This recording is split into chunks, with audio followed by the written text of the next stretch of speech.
Hey everyone, I'm just here today to take a quick look at the Titan class Transformers that have been released over the last few years and rank them my top 5 best to worst.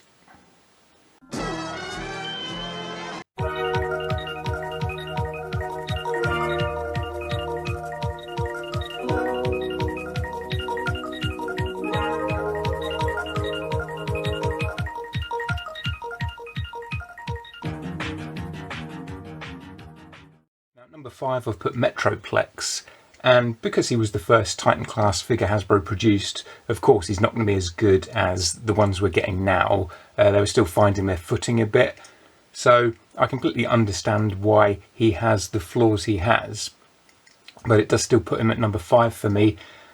The biggest flaw really is that his joints are really loose. He quite easily collapses under his own weight if you start fiddling around with him too much. His hips and his knees are really quite weak.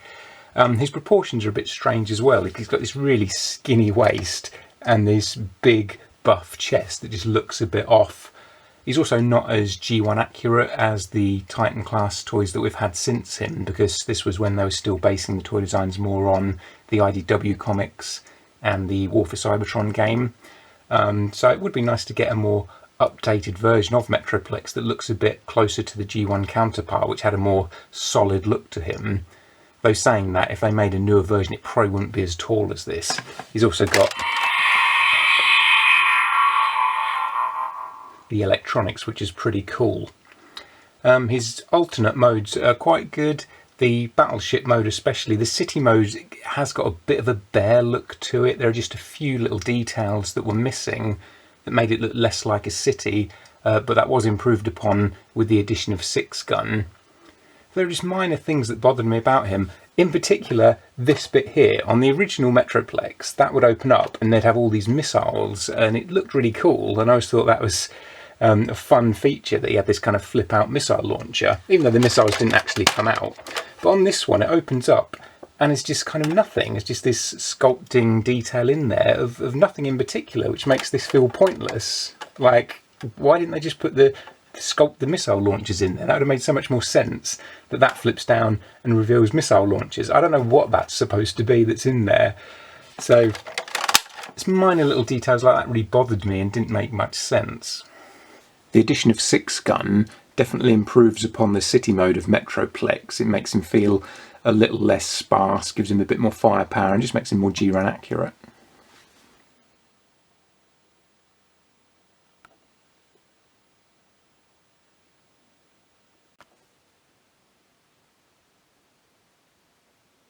However, just because he's at number 5, I don't want that to seem like I don't like the toy, because he is still a really great figure. But he just has a few flaws that put him below the others, in my opinion.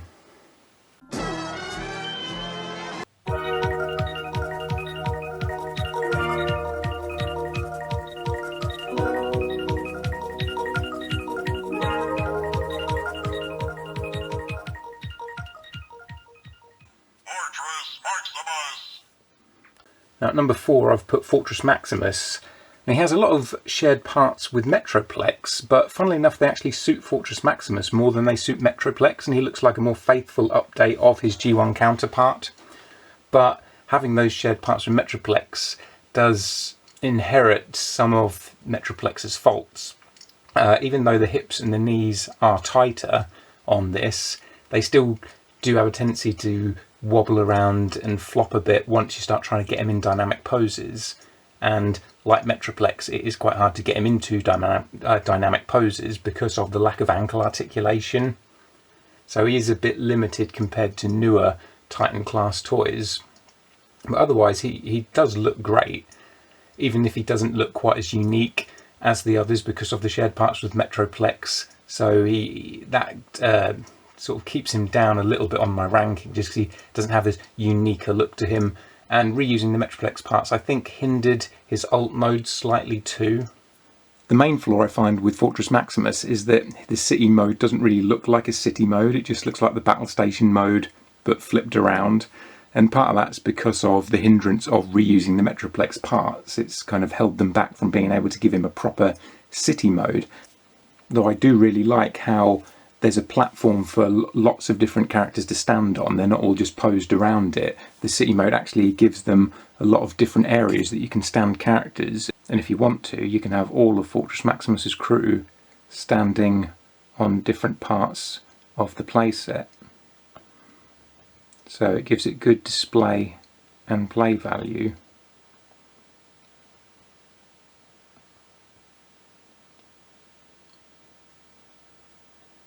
He also gets bonus points for having the transformation noise. Oh god, I love that. One more time.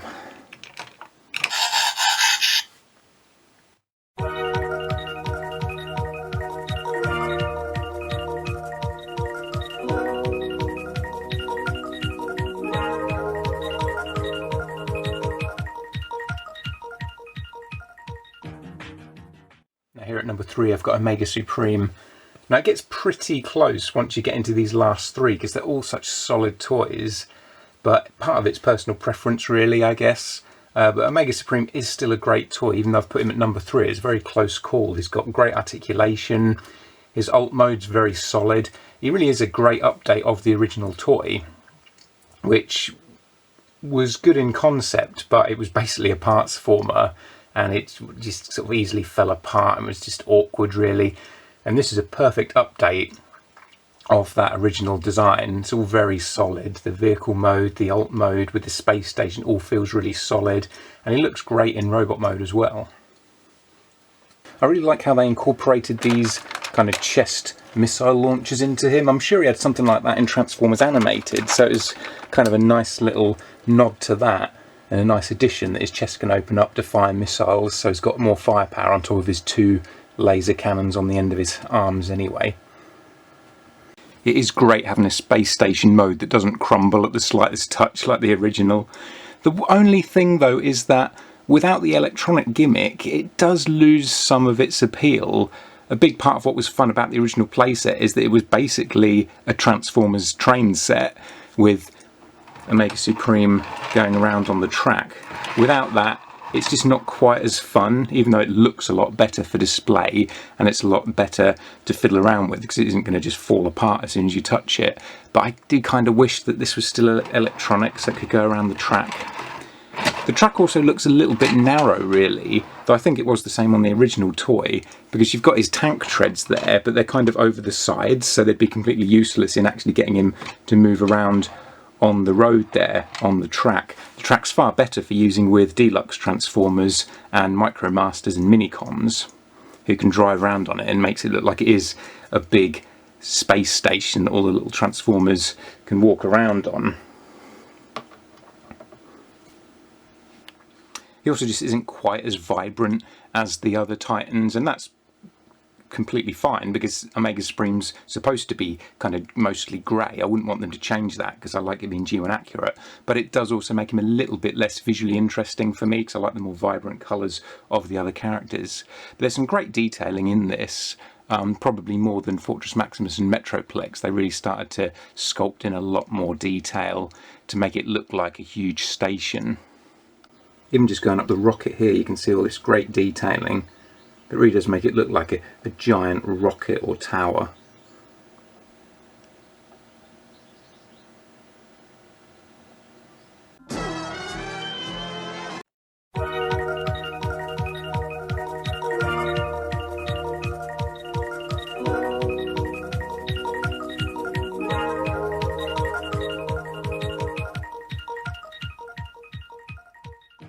At number 2 I'm putting Trypticon, but straight away the major flaw with Trypticon is his height. You can see how much shorter he is than Metroplex, even though they're supposed to be kind of arch rivals. He barely comes up to Metroplex's chest, so he just looks a bit too small in comparison.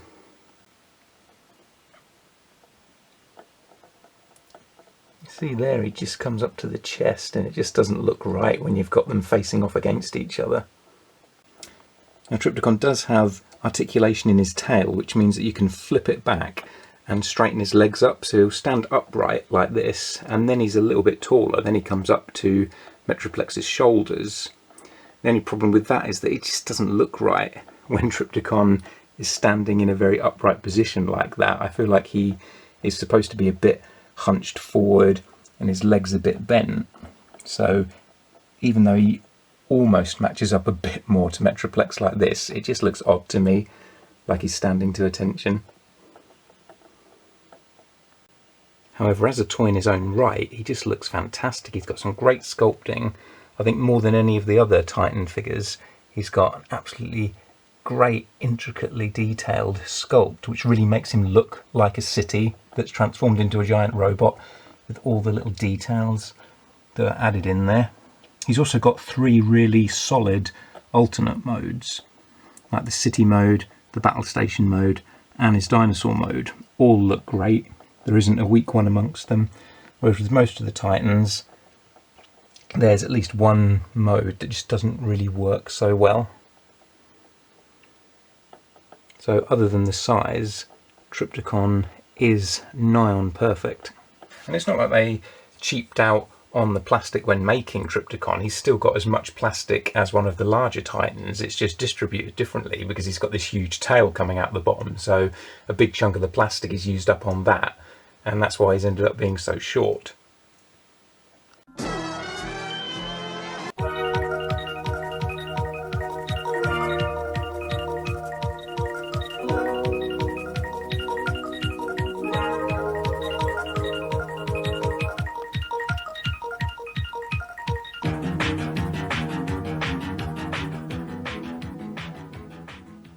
And obviously at number 1, it's Scorponok.